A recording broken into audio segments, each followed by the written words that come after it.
how to win an argument.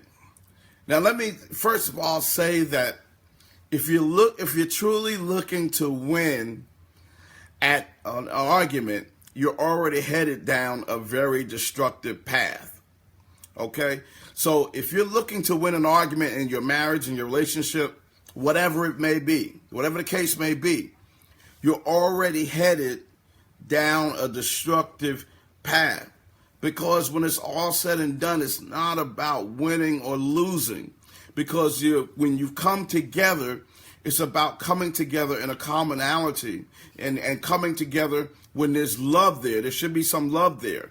And when each of you are looking to win, you both end up losing. Now, some of the things I'm going to say tonight, I'm glad you're with me. I'm glad that you're tuned in to sort of see what I have to say regarding this. But it takes two to really understand this. So the things that we share tonight, if you get an understanding of them, that's cool. You know, that's good. That's what we want. But the other person you're working with, it all depends on you getting an understanding and the person that you're working with to have an understanding. You by yourself or them by themselves can have all the understanding in the world. But if the other person that you're connected to doesn't have that understanding and doesn't know how to get the understanding, doesn't know how to obtain it, don't know how to live by it, don't know how to pull it together, you could have all the understanding in the world and still don't have what it takes to make a relationship work. Again, if you're with someone that is bullheaded, there's just no way, and they're unwilling to change, you can learn all the principles that you like by yourself.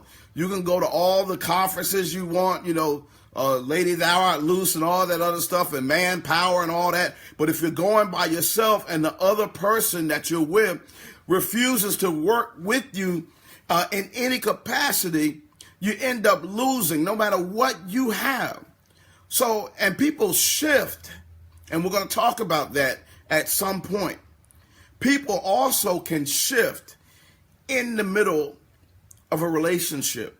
Many of us have experienced that, where you've been with somebody, they were with you, they were solid, they listened, they took in what was trying to be said, they seemed to be reasonable, but along the way, they shifted, and the house and the foundation ended up being broken and cracked. All right. So when you're both looking to win, truthfully, you both end up losing. I say that because there are times when you win, you actually lose.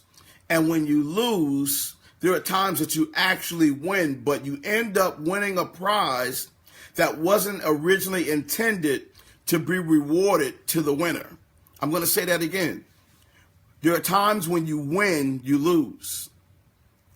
And there's times when you win, you end up, when you lose, you end up winning a prize. Even though you lose, you end up winning a prize that you weren't really intended on winning. And it's rewarded to the winner.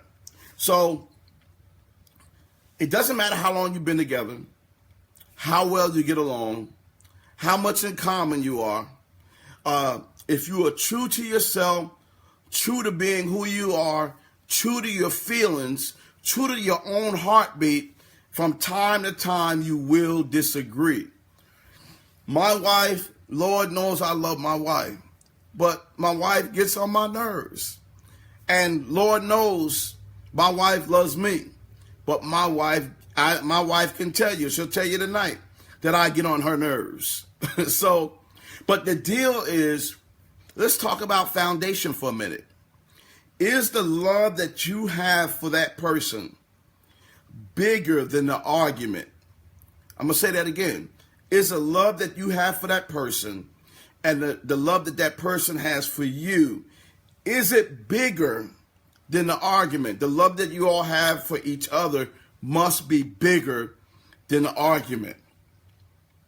What you may not realize is that arguments are a good thing when done correctly.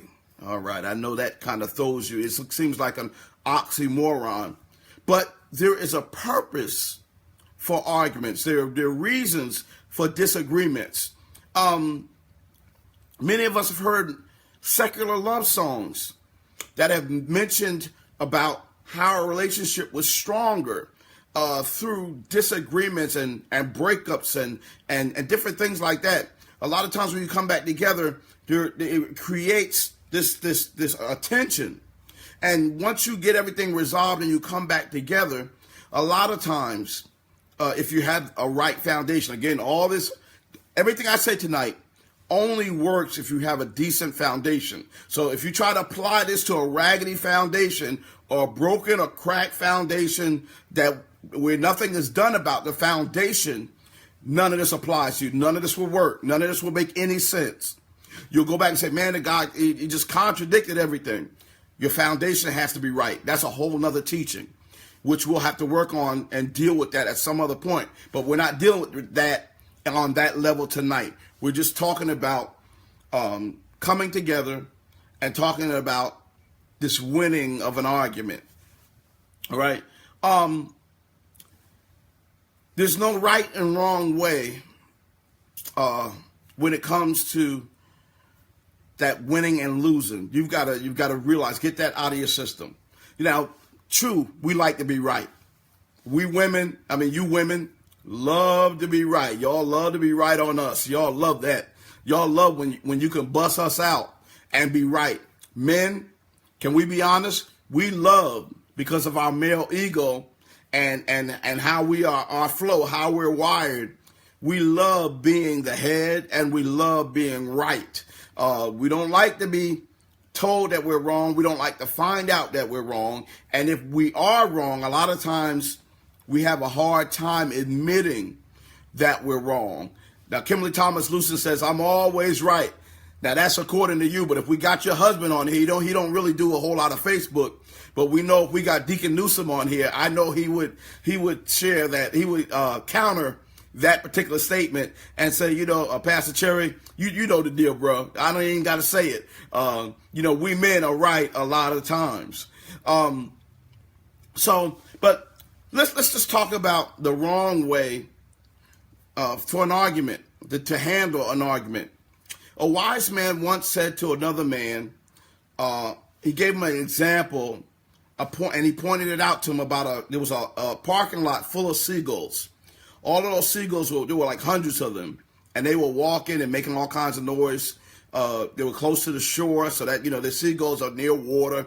But they were walking around, and there were hundreds of them. And the wise man once said to the other man, if I get these seagulls stirred up and they take off, I'll never get them back again. Think about that. There are some things that we say that we've got to understand. Once we get certain things stirred up, we can't get them back again. There are words that we speak out of our mouth that we scatter things like seagulls, and the words spoken from our mouths can hit a person and scatter in terms of someone's feelings deep down inside that can go in many different directions. And inside somebody, something that's spoken out of your one mouth can hit somebody in many different ways and scatter throughout who they are, and hurt them in different areas, and you can't many times pull that stuff, get them all back again. So while you may apologize and it may touch the heart in a certain place, there are certain other areas of the heart. There's also certain areas of the mind, and vice versa. There are different areas that it hits them, so where they try to correct and forgive you in one area, it's already spread around to a place where you might not be able to get it all back. Once it's out there, it is very difficult to take it back. So you've got to watch out what's going on when you argue. The deal is, and when you have a disagreement, first of all, whatever's going down, try your best to stick to the subject. If they go off the subject, then try to make sure that you don't go into another subject. Stay on the topic at hand.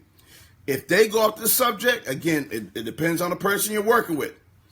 If they're a reasonable person and they go off the subject, point it out to them. Say, baby, I got you what you're saying, but let's deal with this.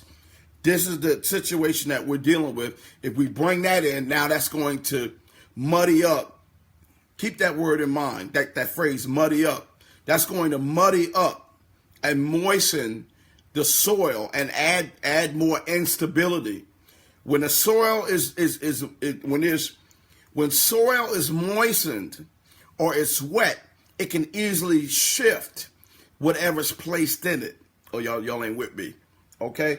So it can easily, once the soil is moist, it can easily shift whatever's placed in it. So the more that you add in, the more you're going to create a shift. If something you're arguing about, whatever the disagreement is, don't allow extra moisture, other things that's going to add more moisture into the mix. You can over water a plant.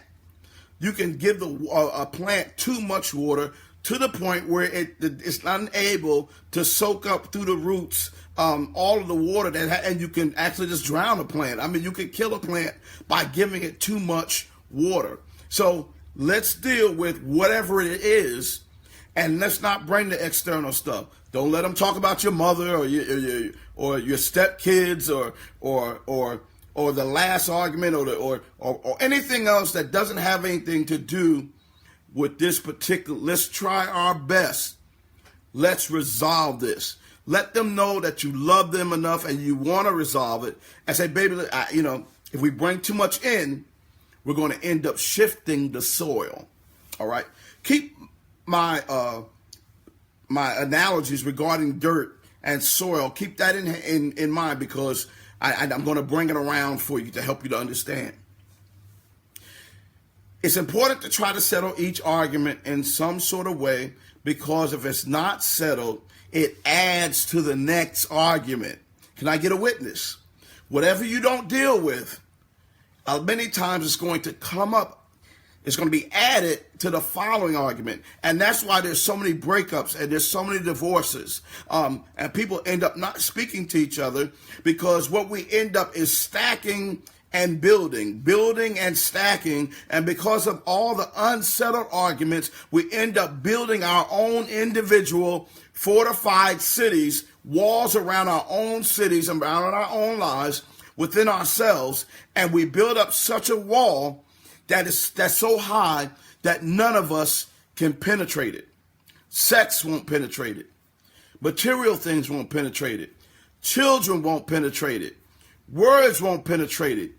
Gifts won't penetrate it. Baby, a new wig won't penetrate it. You can get new teeth. That won't penetrate it. New clothes, a new suit. Nothing will penetrate it, because you're stacking different things and you're not resolving anything. When we're hurt, we start building walls. We take cement, we lay that first brick, like building bricks. You're building a wall and we're just cementing, and now we're building another level. And every time the longer you go without speaking, the higher you build the wall. But then when you resolve it, you be like, oh, baby, and you resolve it, you start taking the wall down brick by brick.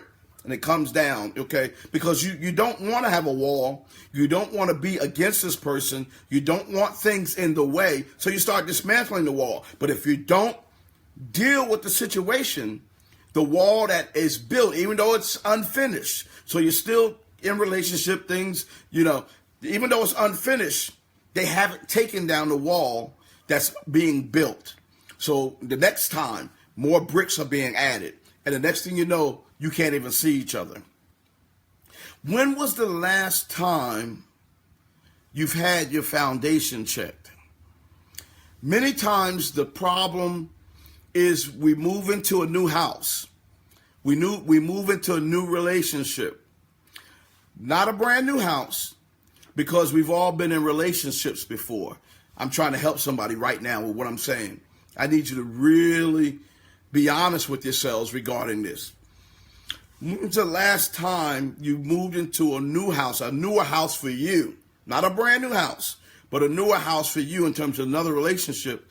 But you didn't take the time to have the foundation checked.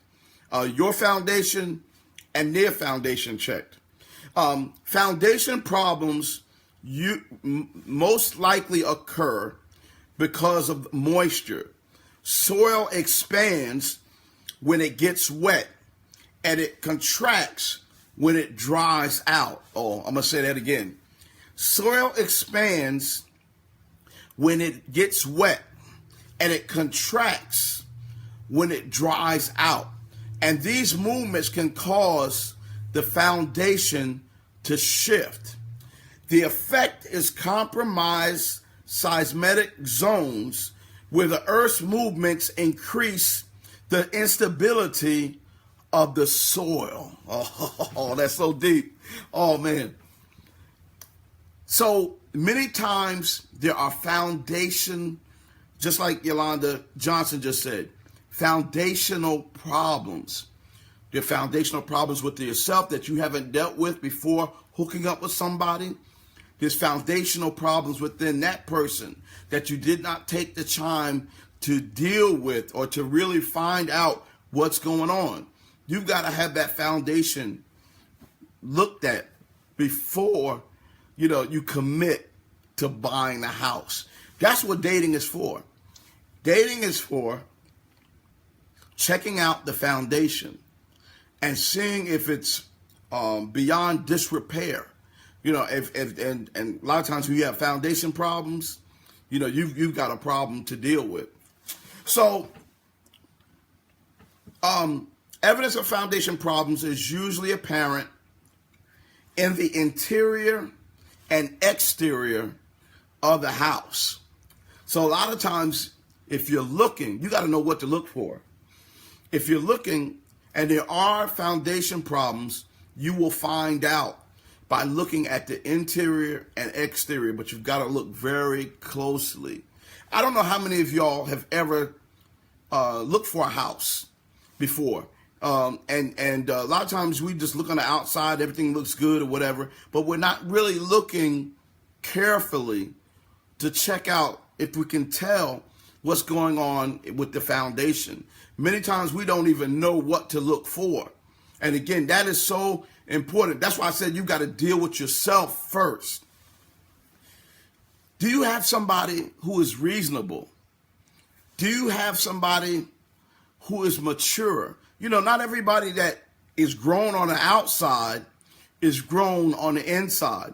Not everybody that we hook up with who appears to have it all together really has it all together on the inside. And again, if you commit to a bad foundation, I'm telling you, whatever you try to do, you can fix up the house all you want. That's why I said gifts and different things, things that are not substantial can't fix a bad foundation. So I want you to take a minute, think about some relationships that you've been in. Look at the relationships that you've been in.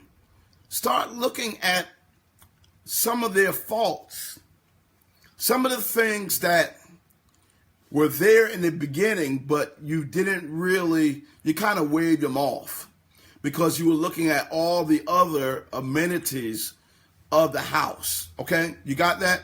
How many of you have looked over certain things about people because of the overall external view of the house? When everybody else passed by the house, they talked about, well, oh, you looking at that house? That's a beautiful house. I've done that. You've done that. How many of us have, you saw that there were foundational problems. There was some here and there, but you kind of said, it's all right because you brought them around other people, and other people like, whoa, boy, that person is so fine. Oh my goodness. Oh, they got a good job. Oh, you're blessed to have them. Man, they just have it all going. They just have it going on. And while they don't see the person like you see the person, while you're not while they're not used to the person, they don't see them as often as you do. They're not as intimate. They're not in the house like you're in the house. So they're going to miss certain things. When you drive past something, that's a totally different thing than actually owning something and living in it. All right? Go through your house tonight. Today's Monday. Go through your house this week. There are certain things you probably already know. There are certain abnormalities. There's certain defects. There's certain things that even when the house is settling, what's happening in the house, you notice. But most people who drive past the house don't know anything about it. And if you go by what they say, you end up locking in something and staying with something that is falling apart. Thank you, Jenna, for that scripture, Matthew 7:24 through 27. Thank you for that. So understand that. Think about this person in your past relationship, because you start to dissect the foundational problems from some of your previous relationship. You'll start to answer your own questions, and you'll become educated in inspecting the foundation for yourself. It's critical, because if the foundation is right, all the tools you get about arguments and being successful in terms of handling disagreements, all of those things won't help you. So who do you have now? Who's in your life? What arguments are you all having? What keeps occurring over and over again? What's going on with their particular foundation? What's up with your foundation? Is it all them? Is it just their foundation that's jacked up? Or are you big enough to admit that you have some foundational problems as well? Again, has the soil shifted the foundation? Has your tears from the past, your pain from the past, moistened your foundation? Because whenever you add moisture, oh Lord help, to a foundation, it shifts the foundation. I heard Mary said, I cried my last tear yesterday. See, and you've got to get to that point, because if you haven't dealt with the tears from yesterday, your soil is moistened, and when moisture is added to the soil of a foundation, it shifts. So if you're not done with your tears of yesterday, your soil is still moist, and even when it dries, it's going to shift the foundation. And when you try to get with somebody else, they could be a good person, but your foundation has shifted so much, the house is going to fall. When you have foundation problems, watch this. I'm signing off right now. We'll have to do this continue this some other time. When you have foundational problems, now bugs can get in, or other things from the ground can easily penetrate your home, because now the foundation is open for other things to come in. How did that other person get into your relationship? How was that other person able to get in and infiltrate? They were nothing but a bug. They were nothing but a critter. How was that person on that person's job able to get in? Because there were foundational cracks, and they saw those things, and this is what bugs do. They get in when they see a crack. Oh, that's all I have for tonight. That's not all I have for tonight, but I've got to stop here, because I said I would only be 30 minutes with you. Thank you all for joining me tonight. How to win an argument. If you don't fix the foundation, there are no winners. You're not going to win. And the only way that you can win is when you both are able to come together and leave all the external things out and deal specifically with whatever the issue is. Fix whatever the issue is. Do the best you can to fix that issue. Because if you don't, it's going to be included in the next, watch this, this just came to me. Your cell phone bill. If you don't take care of the previous balance, oh Lord help, another month is coming. And when the next month comes, you can call and check yourself, or you can look online at your bill. The previous bill is added to the new bill, and now instead of your telephone service being $110, now it's $235 because it's got the last month's balance and the new month balance plus the late fee. Oh, y'all ain't with me. The late fee for not handling the previous balance is now added, and now you've got to deal with the whole thing. And if you don't deal with, oh Lord help, and you've only got a certain period of time to deal with the previous balance, or they're going to shut you off. And once you're shut off, sometimes, depending on how long you let it go, it's not just paying the previous balance and the late fee. Now they want the previous balance, the current balance, and the late fee. So, ladies and gentlemen, don't allow this to happen in your relationship. There's a design, even in the argument. God knew this was going to happen in relationships, because he knew that a man and a woman, or any two people that come together, that there were going to be problems. But usually those problems are there to help enhance and build. Okay, we've got foundational problems. Let's see if we can fix those problems. That's what that's for. Let's see if we can fix. And once we fix the problems, that's going to make our foundation that much stronger. That's what that's all about. It is the times we disagree, my wife and I disagree, and we're able to come together, it helps for us to appreciate our love and help to build the foundation on a solid rock. And that's what it's all about. You got to have your foundation on a solid rock. That rock is who? You've heard it in all the songs. That rock is Jesus. If you don't build your relationship upon a solid rock, you build it upon sand, baby, it's going to shift.